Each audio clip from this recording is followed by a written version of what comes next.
கர்த்தருடைய பரிசுத்த நாமத்துக்கு மகிமை உண்டாகட்டும்.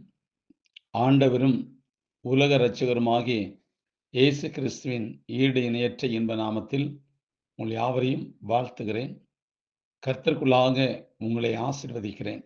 கர்த்தர் தாமே இந்த நாளையும் உங்களுக்கு ஆசீர்வதி தருவாராக. பிரியமானவர்களே, இந்த நாளில் தியானிக்கும்படியாக எடுத்துக்கொண்ட பரிசுத்த வேதாகமத்தினுடைய பகுதி சங்கீத புஸ்தகம் 34வது அதிகாரம் 8வது வசனம். சங்கீத புஸ்தகம் 34வது அதிகாரம் 8ஆம் வசனம். கர்த்தர் நல்லவர் என்பதை ருசித்து பாருங்கள், அவர் மேல் நம்பிக்கையாக இருக்கிற மனுஷன் பாக்கியவான். ஒரு முறை ஒரு பிரபல பிரசங்கி ஒருவர் சுமார் 1.5 மணி நேரம் தேவனை எவ்வளவு நல்லவர், அவர் எவ்வளவு உண்மையானவர், அவருடைய அன்பு எவ்வளவு ஆழமானது என்பதை குறித்து அநேகம் வேத ஆதாரங்களோடு மிக சிறப்பாக பேசினார்.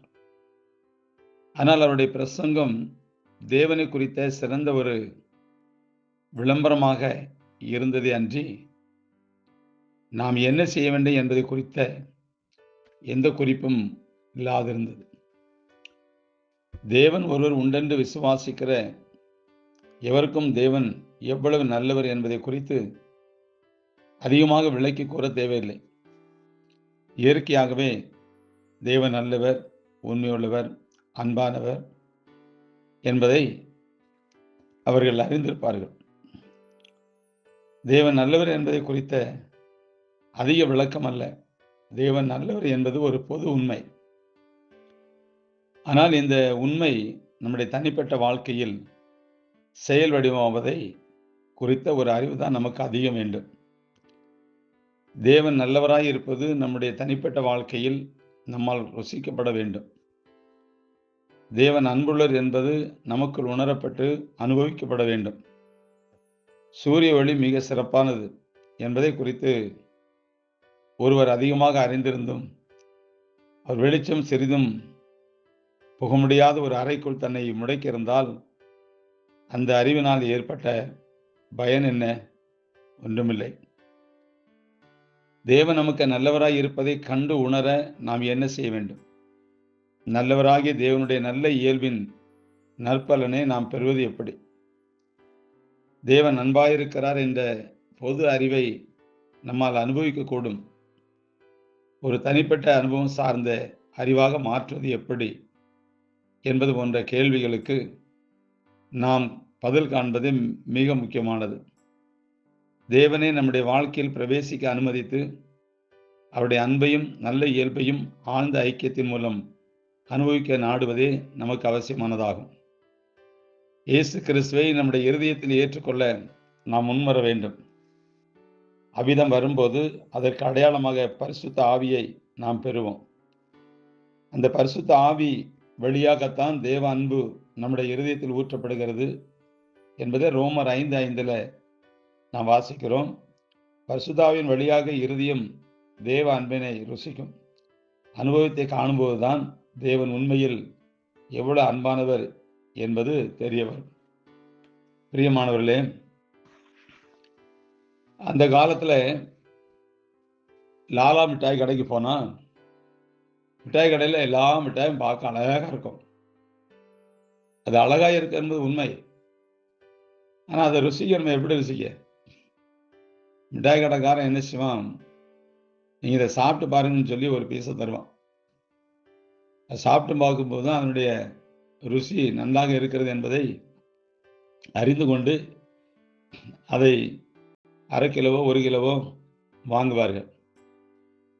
நல்லா இல்லாமல் இல்லை, நல்லா தான் இருக்கு. அப்போ ஒரு பாட்டிலுக்குள்ள மிட்டாய் இருக்கும்போது அதை பார்த்து கொண்டே இருப்பது கிறிஸ்தவ வாழ்க்கை அல்ல. அது தன்னுடைய சொந்த வாழ்க்கையில் அனுபவிக்கணும், ருசிக்கணும். எப்படி ருசிப்பது என்பதுதான் முக்கியம். எப்போ என் ஆண்டவராக இயேசு கிறிஸ்துவின் இருதயத்தில் ஏற்றுக்கொண்டேனோ, அந்த சுவிசேஷமாகிய வசனத்தை எனக்குள்ள கொண்டு வந்தேனோ, அந்த வசனத்தின் அடிப்படையில் எனக்குள்ள உருவாகிற மாற்றங்கள், இரட்சிப்பு, மனஸ்தாபப்படுகிறது, மனம் பாதிக்கப்படுகிறது, நான் ஒரு பாவி என்பதை உணர்கிறது, உணர்வடைந்து பின்பதை அறிக்கை செய்து பாவத்தை விட்டுவிட்டு கிறிஸ்து விசுவாசித்து ஞானஸ்தானம் பெற்று, ஞானஸ்தானம் பெறுகிறதோட முடிவல்ல, பரிசுத்த ஆவியை பெற்று ஆவியானவரை எனக்குள்ள கொண்டு வந்து அந்த ஆவியானவர் என்னை எப்படி நடத்த சித்தமாக இருக்கிறாரோ, அந்த ஆவியானவர் என்னை எப்படி நடத்துகிறாரோ, அதில் பாடுகளும் அதில் கரடுமுரடான பாதைகளாக தான் இருக்கும். ஆரம்ப காலம் உபத்திரமாக இருக்கும். அது நடக்க முடியுமா முடியாதா, இந்த பாதையில் போக முடியுமா, இதெல்லாம் நம்முடைய வாழ்க்கையில் ஏற்படும் போது, கர்த்தரே இப்படி நடத்துகிறார் என்பதை நாம் உணரும்போது தான் நான் மற்றவர்களுக்கு அதை சொல்ல முடியும். என்னுடைய சொந்த வாழ்க்கையில் இயல்பாகவே அது நடக்கணும். தேவன் என்னை தெரிந்து கொண்டதற்கும் அழைத்ததற்கும் பயன்படுத்துகிற விதம் எப்படி என்பதை மற்றவர்களுக்கு நான் அறிவிக்க வேண்டுமானால், வெறும் வசனத்தினால போதிப்பது மாத்திரமல்ல, 1000 உதாரணங்களை வசனங்களை சொல்வது மாத்திரமல்ல, ஆனால் சொந்த வாழ்க்கையில் அவரை அனுபவித்ததுக்கு அடையாளம் என்ன, அவரை ருசித்ததுக்கு அடையாளம் என்ன, கடந்த கால வாழ்க்கையில் நான் எப்படி இருந்தேன், கர்த்தர் என்னை எப்படி, அவரை நான் விசுவாசித்தபடினால் எப்படி என்னை மாற்றினார், இன்று என்னை அவர் எப்படி வைத்திருக்கிறார் என்பது தான் ரொம்ப முக்கியம். இனி அவர் எப்படி வைப்பார் என்கிற விசுவாசத்தோடு கடந்து வருகிற பாதை தான் ரொம்ப முக்கியம். அன்பார்ந்தவர்களே, கர்த்தர் நல்லவர் என்பதை ருசித்து பாருங்கள்.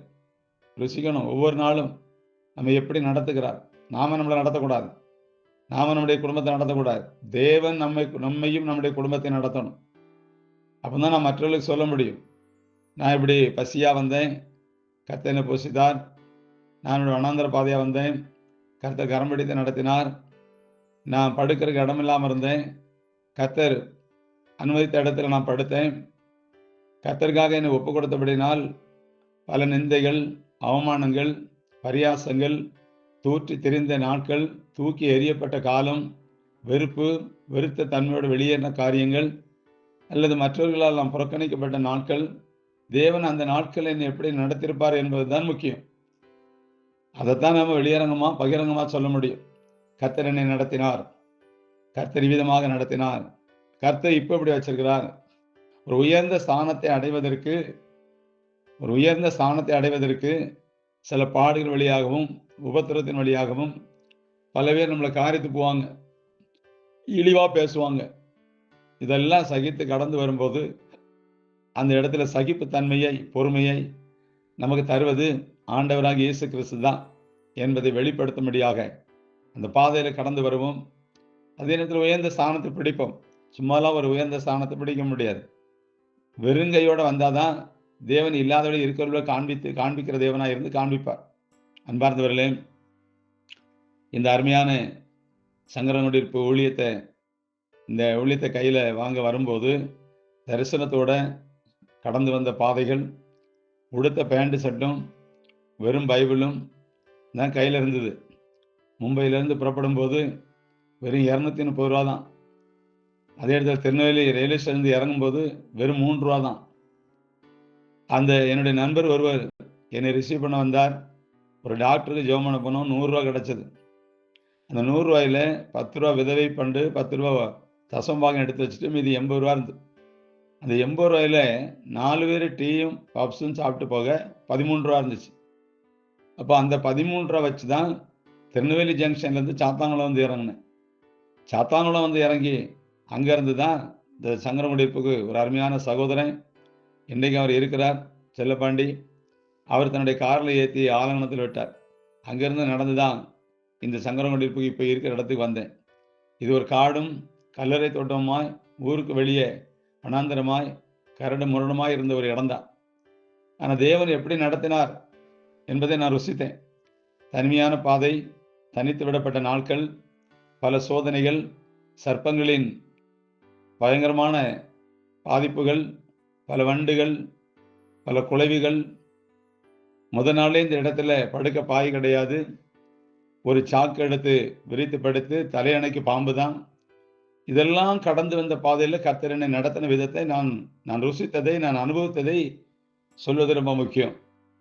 இன்றைக்கு ஒரு ஏதேன் தோட்டத்தை போல கர்த்தர் உருவாக்கி வச்சிருக்கிறார். எனக்கு அன்பார்ந்தவர்களே, கர்த்தருடைய பிள்ளைகளே, தனிப்பட்ட வாழ்க்கையில் நமக்கு ஒரு அனுபவம் தேவனோடு இருக்கணும். இருக்கிறது தான் வாழ்க்கையில் ப்ராக்டிக்கலாக அதை நம்ம அனுபவித்ததை கடந்து வந்த பாதை சொல்ல முடியும். அதனால் கர்த்தர் நல்லவர் என்பதை ருசி பார்ப்பது தேவனும் நானும்ங்கிற இடத்துல இருந்தால் தான் தெளிவாக அதை நம்ம சொல்ல முடியும். உங்களுடைய வாழ்க்கையில் நீங்கள் கர்த்தர் நல்லவர் என்பதை ருசிக்கணும். ஒவ்வொரு நாளும் ருசிக்கணும். வெறும் ஞாயிற்றுக்கிழமை ஆராதனையில் மாத்திரமல்ல, ஒவ்வொரு நாளும் ருசிக்கணும். அன்பார்ந்தவர்களே, இந்த நல்ல வார்த்தையை தேவன் தந்திருக்கிறார். கடவுளை தனக்கு நல்லவர் என்று கண்டு உணர்ந்தவனை பிறர் தீயவனாக பார்ப்பது எளிதான விஷயம் அல்ல. கடவுளை நான் கண்டேன் அப்படின்னா அவன்கிட்ட தீய காரியங்களை பார்க்க முடியாது. அதான் உண்மை. அதனால இந்த நாளிலும் நான் ருசித்தது போல கர்த்தரை நீங்களும் ருசிக்கணும். நீங்கள் அவர்கள் நம்பிக்கையாக இருந்து பாக்கியவானா இருக்கணும். அதற்காக நான் ஆண்டவரை ஸ்தோத்திரிக்கிறேன். இந்த நாளிலும் எல்லாரும் ஆராதனைக்கு போகணும். எல்லாரும் தேவனை ஆராதிக்கணும். அவரை பாடணும், துதிக்கணும், ஆராதிக்கணும், வசனத்தை கேட்கணும். இந்த நாளிலும் கர்த்தர் எனக்குள்ள இருக்கிறார் என்பதை உணரணும். கர்த்தர் நம்மோடு இருந்து நம்மை நிச்சயமாக நடத்துவார். கர்த்தர் தாமே உங்களை ஆசீர்வதிப்பாராக. ஆமென். God bless you.